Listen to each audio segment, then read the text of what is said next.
నల్ల పిల్లులు దుష్టశక్తుల రాకకు చిహ్నంగా భావిస్తారు. నల్ల పిల్లిని చాలా మంది ఇళ్లలోకి రానియరు. దీనికి ఒక కారణం కూడా ఉంది. ఎందుకంటే ఇది ఇంటికి రావడం పేదరికానికి సంకేతంగా భావిస్తారు. డబ్బు నష్టం.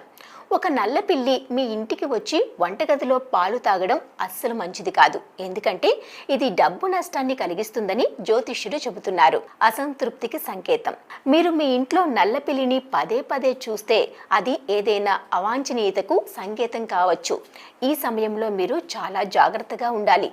ఇది చెడు జరగడాన్ని సూచిస్తుంది. ఇంట్లోకి నల్ల పిల్లి తరచుగా రావడం చెడు శకునంగా భావిస్తారు. నల్ల పిల్లి మిమ్మల్ని తాకడం లేదా మీపై దాడి చేస్తే అది ఒక వ్యక్తి జీవితంలో సంక్షోభాన్ని సూచిస్తుంది.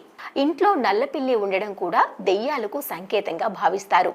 పిల్లులు రాకతో ఇంట్లో దుష్టశక్తులు కూడా వస్తాయని నమ్ముతారు.